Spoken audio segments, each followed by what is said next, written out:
parishioners, we hope you are keeping well. I'm Ramona Dias, warmly inviting you once again to the third and final of the Series 2 interviews with the parishioners of St. Mary's. My guest today needs no introduction. He's been with the parish of St. Mary's forever, and I'm positive he's known to almost every one of our parish community. He and his wife are pioneers of the RCIA team, and they continue to work in this ministry to date. He's also a very committed and dedicated volunteer with the St. Vincent de Paul Society, and is a regular lector at weekday and weekend masses. So without further ado, let me introduce Michael Cashman. Welcome, Michael. I'm not sure if the prelude did you justice. So for the benefit of our viewers, please could you tell us who Michael Cashman is? I have been living in Victoria for a long time, and prior to that I came down here from a town called Broken Hill, which is far out in the west of New South Wales, some 30 kilometres from the South Australian border, and a great distance from Sydney. My parents were both born in Broken Hill. Their parents were raised in the far western part of, northwestern part of South Australia. So they all came from, as many people would refer to it, as the bush. And as I did initially. My father had to spend time working out in the outback on sheep stations in order to feed his young family, and my mother had to stay back and try and raise her children, two children, in a difficult part of life.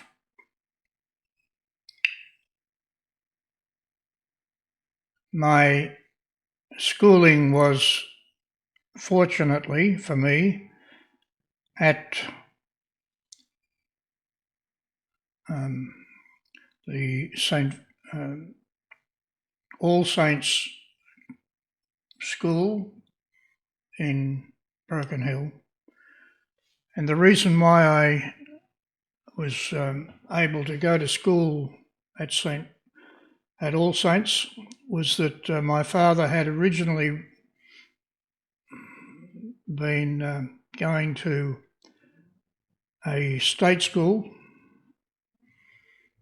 and when it was my time to start at school, he said, "Well, you're not going there," to use his way of speaking. "You're not going there, you're going to the All Saints." "Why aren't I going to that school, my dad?" I asked. And his simple answer was, because they were rotten down there, they knocked me around, and I wouldn't send any of my children there. So I started off at the All Saints School, and there I met magnificent nuns, and they were very easy with myself, although I did a few things that I ought not have done, but they did their best to have my older brother, go through the All Saints, and then myself through All Saints, and moving on to the Parish Brothers state college in Broken Hill. So were you a Catholic at this time when you started at All Saints? I certainly was a Catholic then, and I was rather curious about Catholicism. My parents never went to church or anything,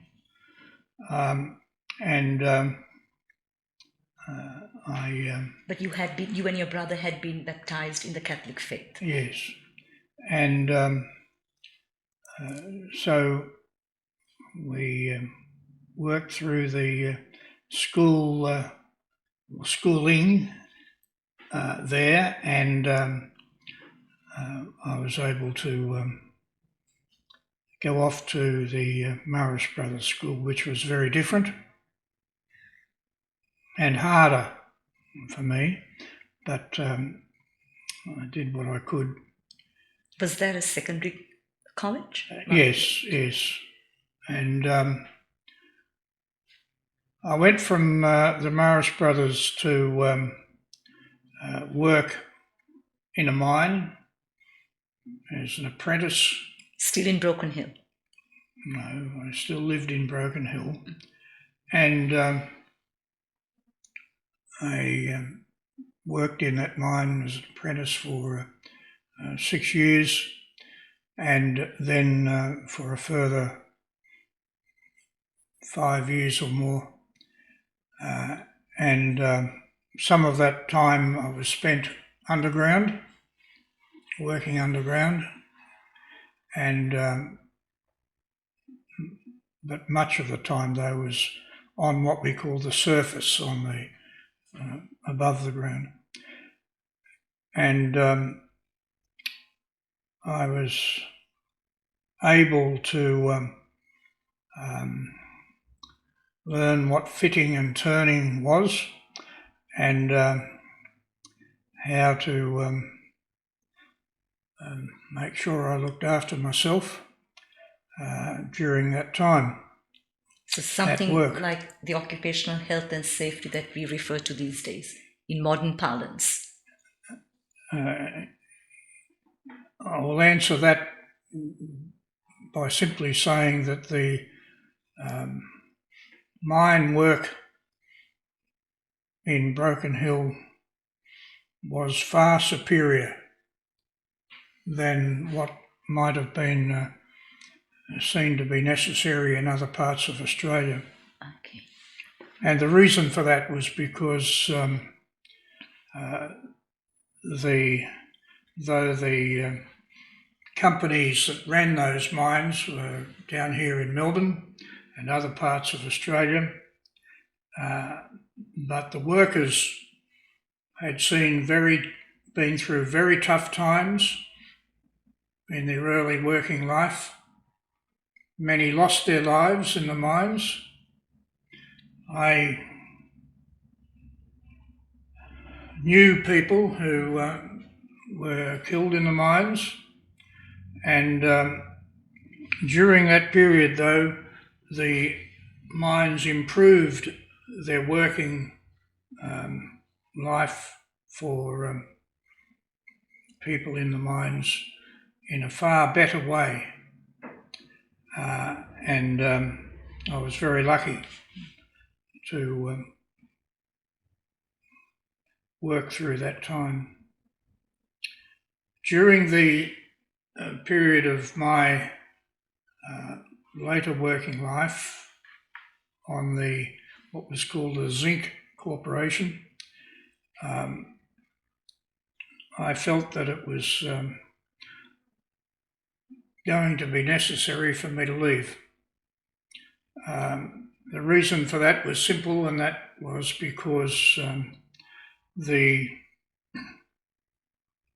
mining industry in Australia at that time, this is in the 1950s, became very, very desperate for people working in that industry, because there was less and less work available for them.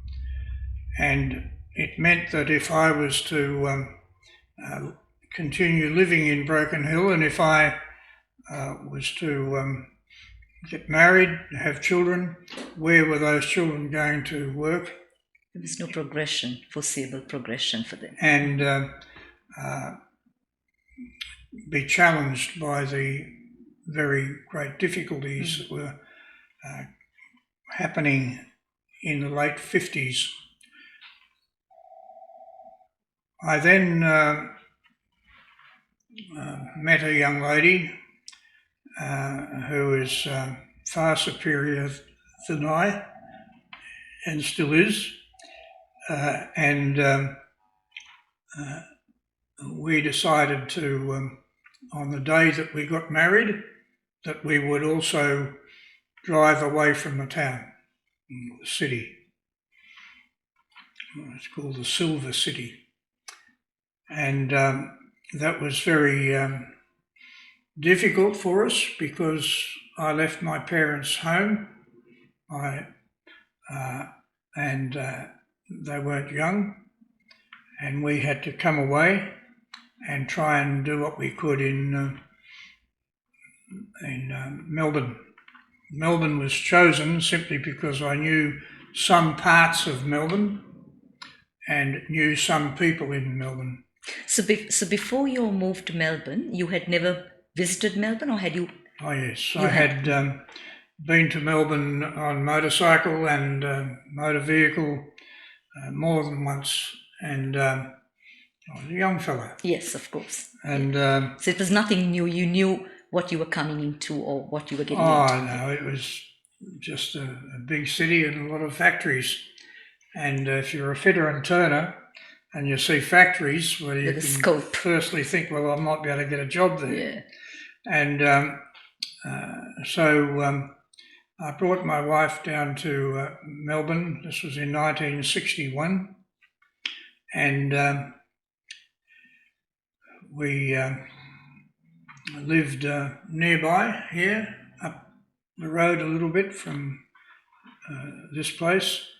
And we lived in a small, very small home, and other small places whilst we were getting our house built.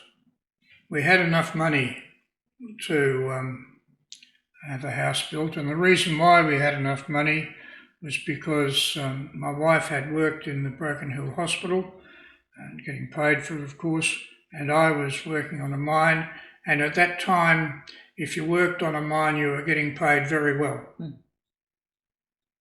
And so we were able to combine our monies, and we were able to come down here and had enough to buy some land and have a house building. So that was that time, but of course, being young married people, we then found that there were young children coming along. Cashman's on the way. And we had, whilst we were here, 6 children, and they... and all in Dandenong? Yep, they lived with us, of course, in Dandenong, and the children went to St Mary's School and St John's College, and they heard that the sport that I played back in Broken Hill was football, and so the 4 sons thought that was a good idea. They'd play football too. So this is the Australian footy. It's the only football that you would way that we could Aussie rules go through. Yeah. And my 4 sons played Australian footy in this area, and my 2 daughters played all sorts of things that girls play, and so they thoroughly enjoyed themselves in that arena, they got to know people, children at the schools, and in also playing sporting. So they obviously had a very happy, very much and so, memorable childhood. That's very nice. It was Beautiful story. Extremely so, and we found it easy to work in the first instance, and secondly to have the schools. My children go to the schools. And you were working locally at the time in Dandenong? I was working all of the time. I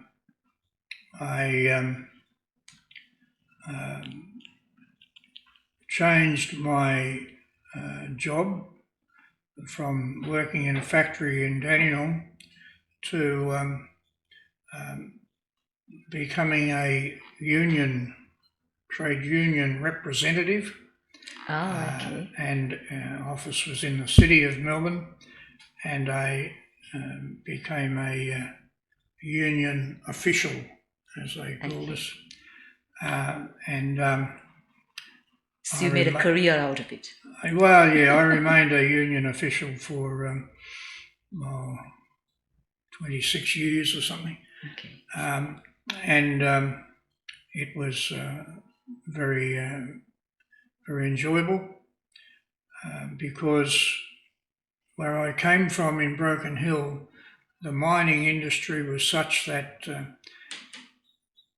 people who worked in the mines needed to have a union to someone to represent them, to look after them, and I therefore found it very simple to change my job. Natural transition for you, obviously. Yes. Yeah. So, having been in Dandenong for a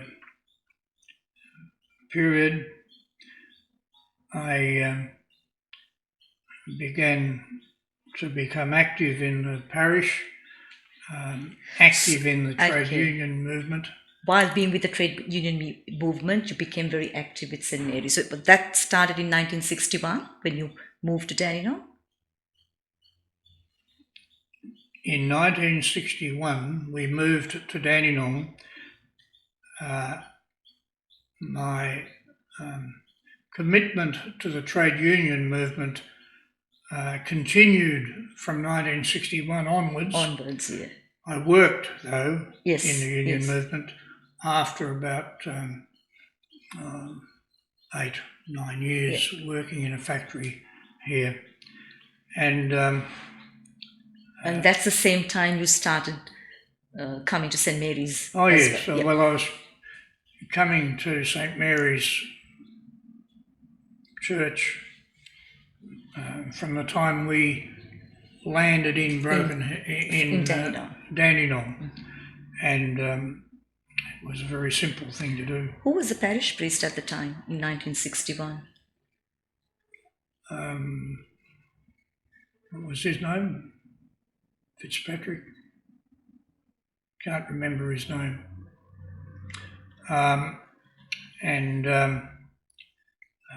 He left eventually, and others came and went. And I'll make some comments about this later. Yes. So, what key ministries have you been associated with during your time with St. Mary's? You've been a parishioner of St. Mary's since 1961. So, did you get involved with the different ministries from the word go, or did it take a while? Not from the word go, no, because I had to have a house built. Yes, of course. And raise our children.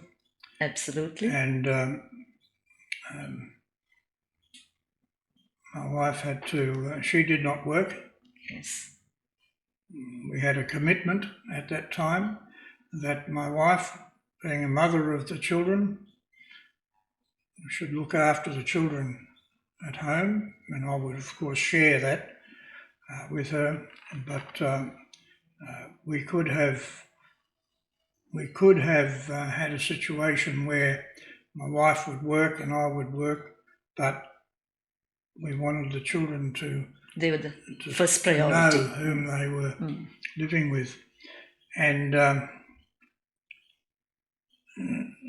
but I gradually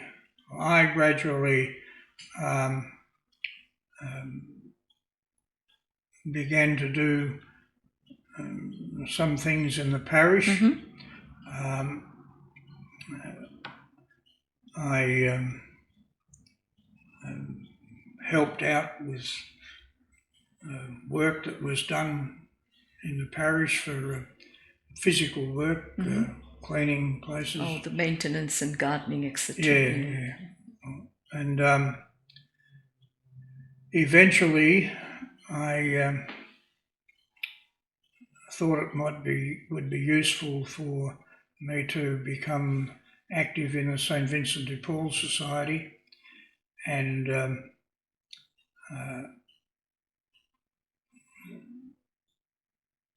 So the St. Vincent de Paul Society had started somewhere in the 60s. Well, certainly more than that. But you became a part of it in the 60s. Yeah. And you still continue. I began active in the conference, as we call ourselves here, back in about 1995. Okay. Period before that, I was more active in my work, and you just work behind the scenes in the parish, so to speak. I don't know about behind the scenes, but not in some of these more well-known ministries, yes. Ministries, yes. I also assisted in football and cricket items with my sons. Also with the schools. And okay. They played private sport, did they? For clubs. Yeah. So you helped out with St. those. Mary's had a cricket club and also a football club in the 1960s, 1970s, and so I became active there because my sons and my daughters were active. My daughters in netball. Obviously, things of that they've nature. been into a lot of sports, yes. So I gradually got to the point where I felt that I was getting old. And needed to take a step back. So I would do something else away from my work situation. So I decided to not continue work. I think I left my work when I was about 2 years away from retirement, and I was okay by then financially, and so I became very active in the St. Vincent de Paul Society, and that's just such beautiful things. So even though you decided to call it quits in your working life, you did not let that time go to waste. You put it to something really good and beneficial. Very much so. Yes. And is that about the same time that you got involved with the RCIA? A little later.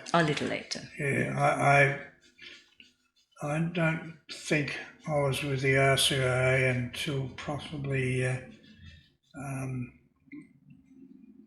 few years before the 20s.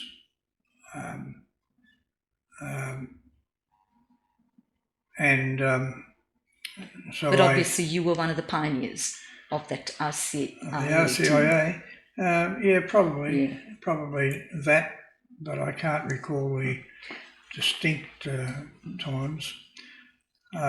And I've been in the RCIA with my wife for several years now. What challenges have you experienced in your role with the RCIA? Do you have many disgruntled humans or? The first thought that came to mind when you asked me that was because that I had worked as a union official. So you knew how to tackle any problem, of course. And if you've been a union rep, then of course, yeah. And everything I was well else is able, just I think, a to breeze. take matters up. It was and still is something I'm very interested in because there are people who, for some reason, want to become a Catholic. And it may have nothing to do with them. It could be that their wife or their husband is pushing them along or something. Yeah. And I felt that there was therefore an opportunity for me to make myself known to these people and would do what I could for them because they're going into a unknown territory. I wouldn't call it unknown territory, but new territory. Yes. For them, and they. I found it, still do. I find it rather interesting to be able to and rewarding, no doubt. Sorry? And it must be a very rewarding ministry for you. I don't know whether I've been rewarded or not, but no. But I not a financial reward. I'm not talking about financial. I'm talking about the fact I know what you know mean. what you're talking. Yes, of course. Yes. But I find it very, very good. Yes, especially when someone's keen to embrace the faith. Yeah.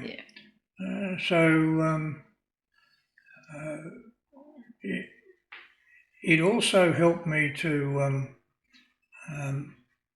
continue with what I had found in the St. Vincent de Paul Society in Dandenong, a very different feature, and that is it may well be at this present time even that someone wants to be a Catholic or wants to know about it, and they don't come from Australia.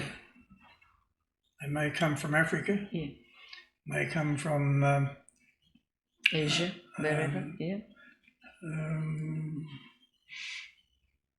just further north from Australia, and I have found it very good to be able to talk to them. Yeah, take them on board, and that's been very good. No, that's it. That's a wonderful good for ministry. Me, and I hope that it's no, it definitely is worthwhile for other people. So, do you have many people in the team? Who? Do you have many people in the team, in the RCIA team, or is it just you and your wife? No, we've had quite good numbers. Mm-hmm. Sometimes they come and they go. Sometimes they need to do something, or a bit of time, and they drift away. But then they come back. They come back. Yeah. Well, that's good. That's very good. So it works well. And when we've got an outstanding deacon here, In George, yes. Yeah. He's extremely committed, isn't he? That, yeah. It's very useful indeed. Yeah. No, that's good. That's good. Okay, so considering your... Can I just of say course, with the St. Vincent de Paul Society, that is certainly a crystallised work commitment I have, because there are many people in Dandenong whom we go to see who come from other countries, and that's a very enthralling, and I find that commitment to be outstanding. As to any other commitments in the parish, well, yes, I do read occasionally in the... No, I remember you when I first started in this parish 28 years ago. I remember you used to do reading. Yeah. Oh, that's so. I remember very well. Yeah. Well, I... very eloquent reader you have been. Anyway, so those activities are hopefully we can resume that situation. After lockdown, yes. I think we're all looking forward to that. Okay, so moving on to the next question. Considering your long-standing association, well, almost 60 years with the parish of St. Mary's, you have no doubt dealt with multiple priests. Is there a particular priest or priests who's left a lasting impression on you? Well, the two priests whom I have had a lot of understanding with are Father Goylan. Goylan? Father Tony Goylan, yeah. And of course our present parish priest. Both of them look beyond the inner circle of people coming to Mass and going home. And that is, I find, incredibly good. Sometimes people who are in a parish think that the parish priest goes to Mass or says Mass and then returns to says the good day presbytery and then back into where they live. And, yes.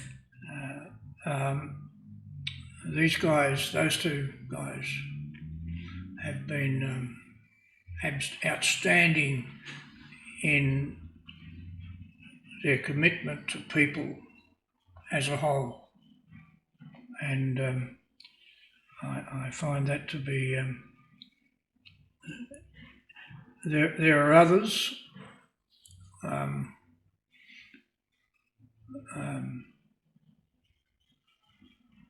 A priest here for a little while, Father Noel Brady. I remember him when I first started. Yeah, he was assistant parish priest. He had a similar open eye, but he wasn't here long. That's right. Yeah, he was just here for a very short period of time. The other two guys have been here for a long time.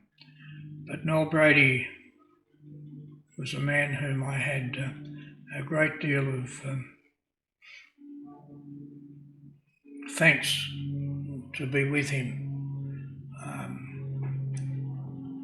and that was great. My wife told me to tell you that. I'm glad you mentioned it, yes, because I couldn't remember his first name, but the moment you said Noel, I remembered the last name. Yeah, well, he's retired now. Okay. But is he still in Victoria? I don't know where he might be. I don't know. Okay, so now I'm getting a bit political here. Do you believe Christian faith predominantly Catholicism is on the decline? If you do believe that's the case, Certainly why? not. I talk about Father Gould and Father Brendan.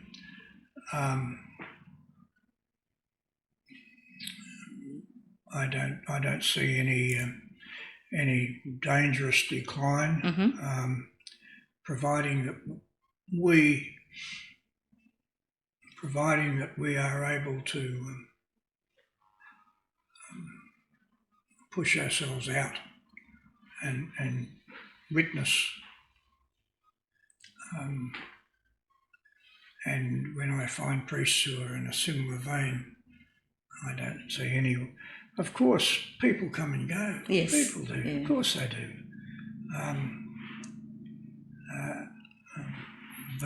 But there's that hope. Sometimes people often say that, the Catholics they don't go to church anymore, and they don't do this and don't do that. The word they, might be their sons, it might be their daughters, might be someone they know. But I have no. If they move on, someone. But I know many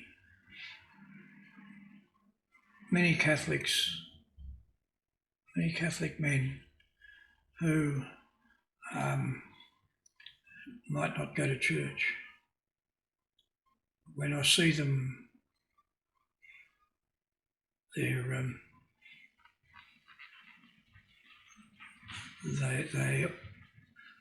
will often say, "Oh yeah, I went to the church the other day or something," and I think that we should always see our faith as something big and something that Christ. It's a legacy. Wants to. He doesn't want us to walk away. That's right. He wants us to walk in. So we've got to do whatever we can to bring them back. Well, our prayers are for that, and I don't see why people should say to me or others, what are you going there for? Come with us. What are you doing? Nothing. No, they don't. It's almost the other. They say, well, what are you doing down there? And that's where the St. Vincent de Paul Society is massively good, because we do not praise ourselves. We don't know.